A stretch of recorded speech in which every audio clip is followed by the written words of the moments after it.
Jeff Kisloff. I'm here with Reuven Frank today, October 16th, 1997. We're in Tenafly, New Jersey, and we're here for the Archive of American Television. I need to know your name. I've forgotten. I can hardly remember. It is? Your full name? My full name is Reuven Frank. And your birth date? December 7th, 1920, a day that will live in infamy. And where were you born? Montreal, Canada. How long did you live in Montreal? Till the age of about 3, maybe 4. Then we moved to Ottawa, and then we moved to Toronto. And when did you come down into this country? 1940. When you Family moved, yeah. 19, so you're 20 years old. Yeah. What Not yet 20, no. what did your dad do? My father was a teacher in a Hebrew school. He was also a teacher in the Toronto high school system. And he was also an aspiring journalist who could never quite make it. What did he teach? In the high school system, he taught mostly French, English, and history. And he was an aspiring journalist? Did he want to be a newspaper reporter? He decided he was one of these original Zionists, and he bought, I think with borrowed money, a English language publication devoted to Jewish interests that bankrupted us, and he could never get a permanent job in the high school system, even though he taught more substitute days than the next 3 people on the list, because at that time only 2 Jews were employed in the high schools of Toronto, Ontario, and one of them was the son of a member of the Board of Education. And so we finally left. And he kind of eked. He was a translator. He finally realized his great ambition. He moved off to Israel. By that time, I was an adult. My sister and I were adults. So. You didn't want to go to Israel? Oh, no. And he was there when Ben-Gurion proclaimed the state in that movie house in 1948. Wow. So that was very important to him. And my parents were residents of Israel when they were killed in the auto accident. Were you a print family or a radio family? Print? No, I had nothing. As a kid, I was a great consumer of radio, but it never occurred to me that I would be involved in broadcasting. And I always wanted to be always, from the time I was a high school sophomore, I wanted to be in journalism, in news. And I was drafted out of the Columbia Journalism School and went back to it after the war and got a good job in a good newspaper. Did you, when you were a consumer of radio, did you listen to the news radio journalists? Oh, sure. Who do you remember? Who stands out? Well, Calton Bourne, of course, Murrow, Bob Trout, Elmer Davis. Why Elmer Davis? People really respect Elmer Davis. Why is that? Well, when the war started, or as in the months leading up to the war, CBS put him on in a 5-minute news summary. You have to remember, which nobody does anymore, what great ignorance there was of all this funny place with the funny place names. And things were happening that were important and nobody could understand. And Davis did about a 4-minute newscast that was not items, but it was one continuous review of what happened. I remember it went on first at 7:55 and then 8:55, or the other way around. And it was absolutely wonderful. I am told, although I've never seen them, I am told those scripts are still taught, used as examples of how to write. He was recruited from the Times, as I understand. Remember, I was just a kid. And then he left that to become, when Roosevelt asked him to be head of the Office of War Information. And I met him once, and I was never in such awe of anybody. I could hardly, What was he like to you? he just said, "How do you do?" I introduced myself in the men's room of the convention hall in Chicago in 1952. He was there working for ABC, and I was by then working for NBC. Amazing that he'd be at ABC and not CBS or NBC. Well, he was given his own program after after the war, which was 15 minutes. CBS, the two old networks were very insular. They grew their own talent. If you look at those days, after all, Murrow started in a very kind of funny little job as a director of talks and stuff like that. All these people grew up in those days. Davis was an outsider. He came with a big reputation. Kaltenborn had been what? Editorial writer for the Brooklyn Eagle. And he was hired because he could speak German and do simultaneous translation of Hitler's speeches. Davis was somebody. ABC, remember, these are the days of 2.5 networks. ABC needed people. And he got his own 15-minute program, which was just wonderful. 7:15. Bob Doyle, who worked for ABC, said Elma Davis was the only person who predicted, that he knew that predicted Truman would win in 48. That could be. Yeah. Oh, you've spoken to Bobby? Oh, sure. Yeah. What about Murrow as a youngster, listening to Murrow, Well, it was especially during the war? It's just that voice was a musical instrument, and the drama. I remember being very nervous about Murrow declaring war before the United States did. It was, let's see, in 41, in September, I seem to remember, he was home on leave after he'd done those great things about the bombing and where he was on the rooftop or been in the plane. And he spoke to the English-speaking union, and CBS carried, I think CBS carried it, maybe the local municipal station carried it. And he virtually declared war on Germany before the United States did. And I thought I might have agreed with him, but I didn't think that was a function of a journalist. Did you listen to his reports from London, the Blitz reports? Oh yeah. Were they, they're so legendary today. Were they as gripping as they? Yeah, I remember if you were interventionist minded, to use the terms then used, he was a great support, and there was the interest in what was happening, and it was very good reporting. Although NBC had some great reporters, but you don't remember them as well. Robert St. John, I remember, and he's the only one I remember. Well, they also had Morgan Beatty, though, who wasn't. Well, Morgan Beatty was not in the field. Morgan Beatty was in Washington. Right. Yeah. Bob McCormick. That was later. Right. Yeah, That's true. You know, I'm skipping to. Early and during the war. Oh, during the war, I was somewhere else. Oh, what's his name? Who? He went around the world as a traveler. He was their basic news guy, the great voice, Lowell Thomas. Yeah, well, you never thought of Lowell Thomas being NBC. Mm-hmm. Lowell Thomas was a package. Mm-hmm. As a matter of fact, when Paley did the Great Raid, the only newsman he stole was Lowell Thomas. Right. You went to journalism school in what year did you go to Columbia? Where did you go to college, first of all? Well, I couldn't finish at the University of Toronto because I couldn't afford to go back and live away from home, so I finished at the City College in New York, and then went to the Columbia Journalism School for 6 weeks and got drafted. 6 weeks. Yeah.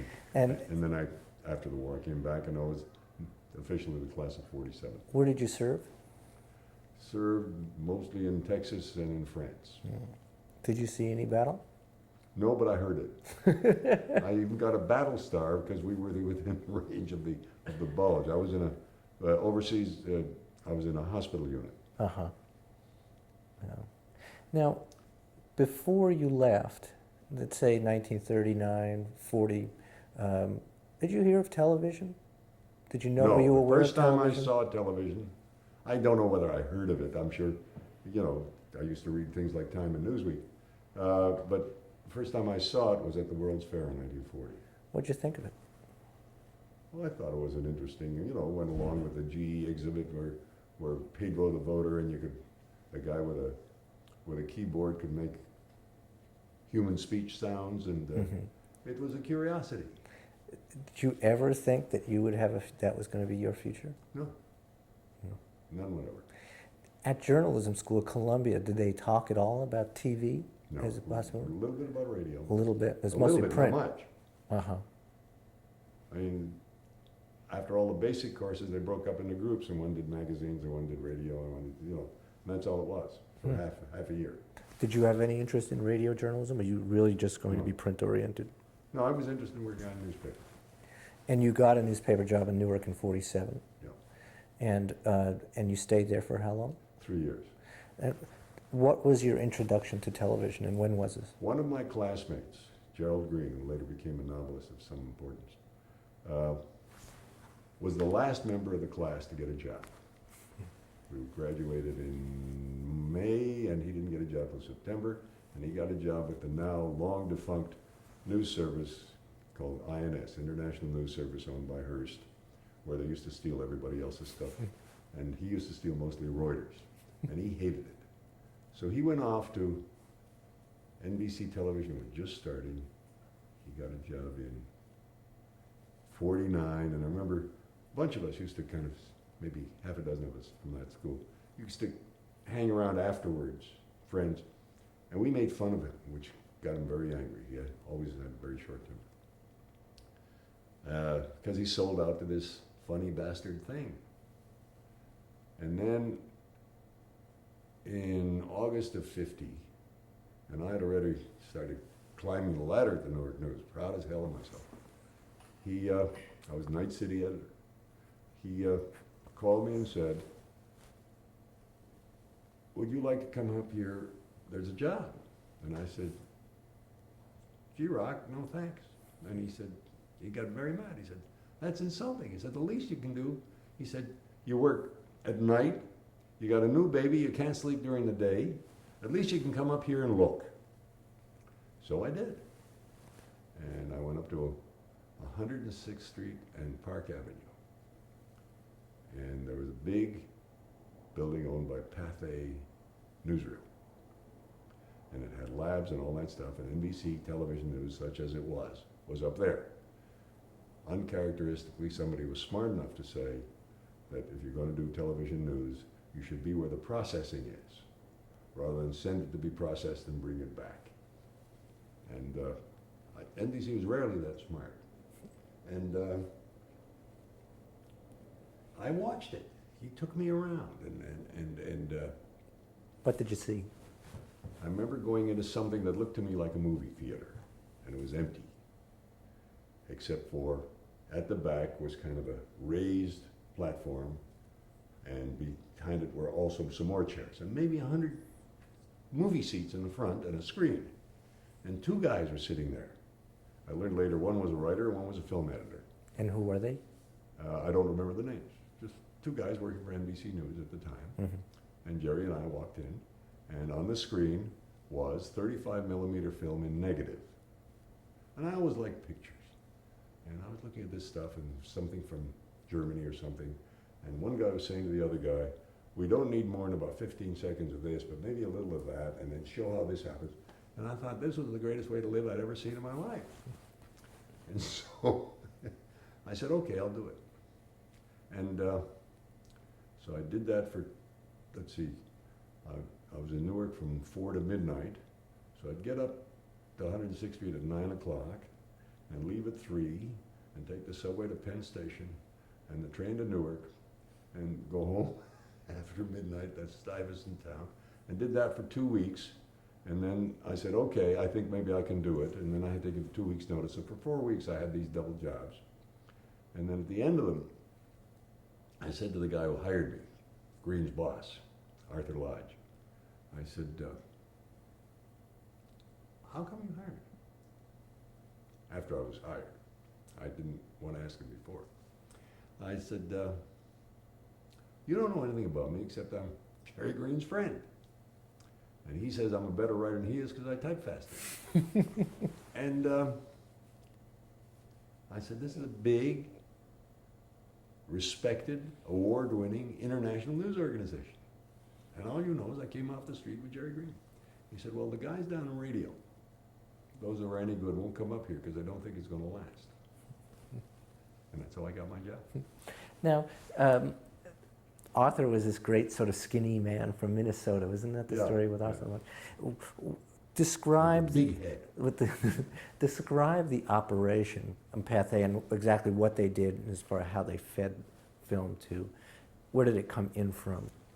Well, NBC had developed in the year before, after all, see, network television started in 48 and the first newscast was 49.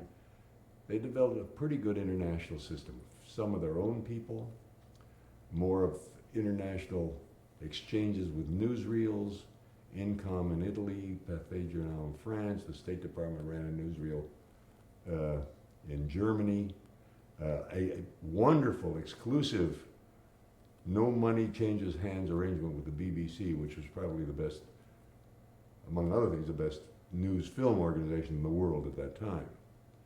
And so the stuff would come in, rarely on, and of course we had our own people in Washington and New York, and a couple of other places around the country. And How would the stuff come in? stuff would come in by, well, the overseas stuff would come in by plane. I got to the point where I could cite plane arrivals without checking the airline guide. I mean, if you can't, we got a piece, we'll tell them if you can't make TWA so-and-so, make Pan Am so-and-so, and we'll pick it up. And so it got to be part of the business. And the film would come in and be processed right there. A lot of it, as I say, theater size film, 35, because NBC grew out of newsreel organization, unlike CBS, which grew out of radio organization. NBC television news had nothing to do with NBC radio news until the end of 1951. And when Bill McAndrew was brought up from Washington to try and make one news organization out of these two. So, and then you'd look at it, a news writer would look at it with a film editor, and often a negative, because in the peculiarities of black and white television, I'm sure nobody remembers this, if you turned a knob, negative would look positive on the tube. And so you could edit, you could cut negative, which old film people would, shriek in horror. That was called reverse polarity, right? Reverse polarity. There was a polarity knob, and you just turned it. But to cut original negative to a film man is heresy of the worst kind. So you would cut the film. And to a narrative, you knew Right. some of the news. You had to get in today's news. The film, unless it was from New York, Washington, or a couple of other places, was not today's film, even though the Camel News Caravan had said today's news today. So you had to get in today's news and yesterday's or the day before's or last week's picture. And some of the news, remember the great interrelationship between television news as it grew up in the Cold War. They were made for each other. From the Berlin airlift on, it was all pictorial and it was all this kind of Manichaean we-they world. And this would come in and you'd write it, as I say, and the Korean War started just before I came to NBC, and we had the best coverage because of these two crazy kids. And These were, who were? the twins, the son of a UP photographer, still photographer in Washington, who decided, the Jones boys, Eugene and Charles, who decided they wanted to go to Korea, and got Bob McCormick, who was a correspondent in Washington and a friend of their father's, to get them hired, and off they went. And they weren't the world's greatest cameramen. They became better, but they shot a lot, and they were of the same age as the soldiers, so they used to get in.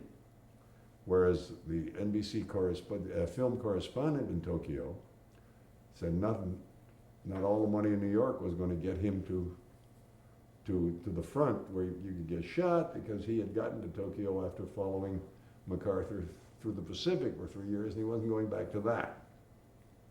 So, and they had these great, as I say, this empathy for the soldiers. They were that age, they were fearless, and out of the 40, 50 minutes of film they'd send in a day, you could easily find a minute or two that was great.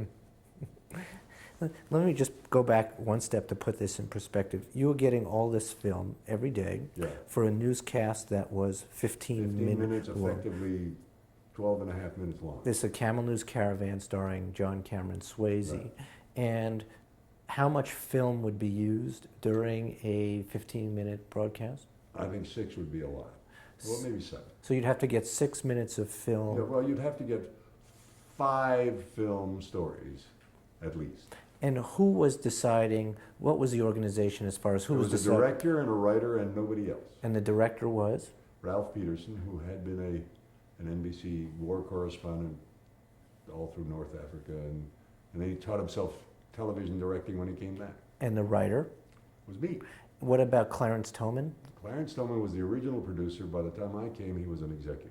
So there was nobody else above you? Well, we deciding worked what- for people, but they were all down at 30 Rockefeller Plaza. We were at 106th Street and Park Avenue, and Tolman was at 106th and Park Avenue until he couldn't stand it, among other things because you weren't allowed to smoke in that building. And Because the film would go up in well, flames. the film wouldn't go up in smoke. We by then used safety film, but the fire laws hadn't been changed. The fire inspector used to come around every month for his bribe, and no, things don't change. And finally, Clarence couldn't stand it anymore, and he made some large saying how much he'd miss us, and he moved down to 30 Rockefeller Plaza. We were on our own, and unless we did something egregious, nobody even knew. And remember, Camel never saw there were no, in Winston-Salem, there was no television station at the time, so we used to have to kinescope one show a week to show the people who were paying for it what they were paying for. Which is why there's now a record of the Camel News Caravan. It's those once a week kinescopes. Who would decide what went on the air? Peterson and me. Nobody else. And Peterson and me. Peter. All right. So describe, the film comes in, you reverse the polarity. Well, it first you describes edit it and and write it, getting all these things in.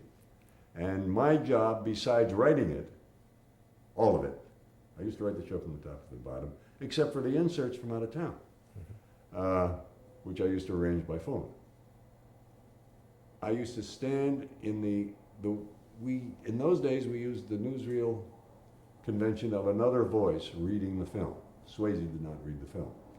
And there would be a stand mic at the back of the studio, and I would be there with the 2 or 3 announcers from the announcing staff who used to read this stuff, and I would have a headset which connected me to Ralph Peterson in the control room, and a little button thing where I turned a light on and off to cue Swayze, because behind what looked like books was a little light, and when I pressed it, the light went on and he spoke.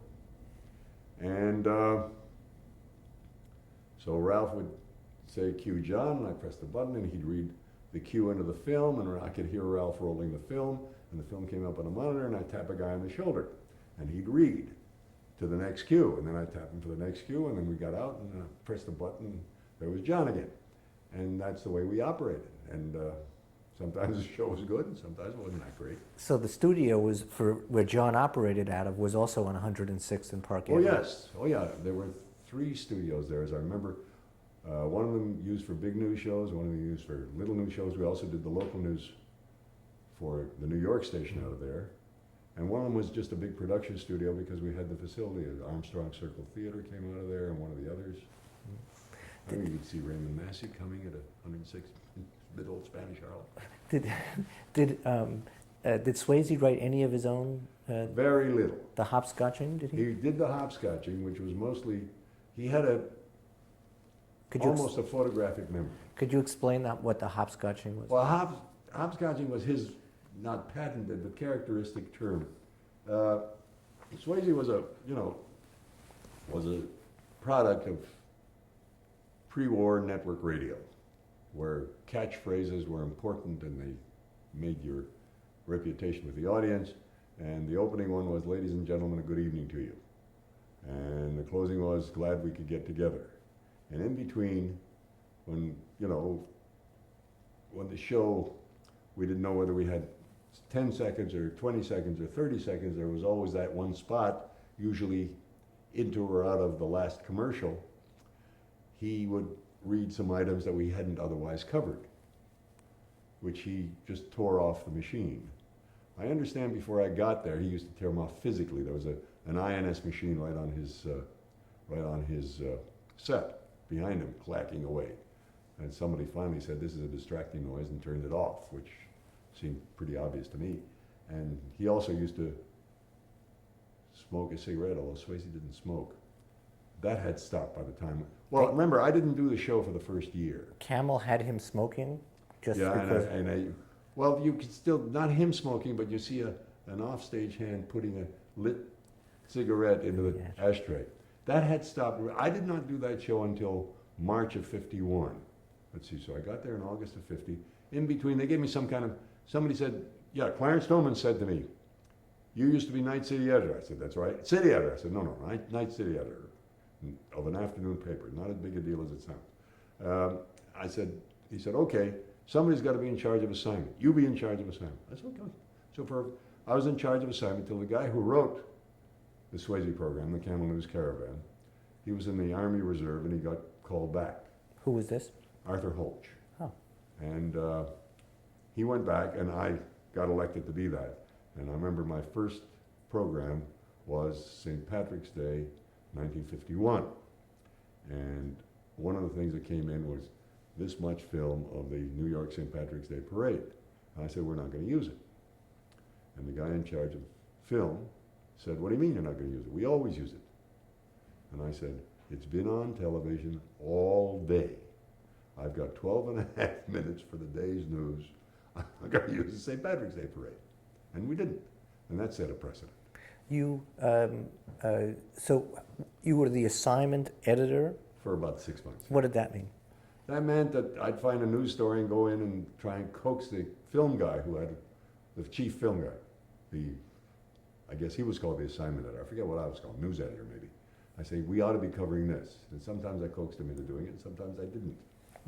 Would you assign would you call up the cameraman in the city that you wanted something covered? No.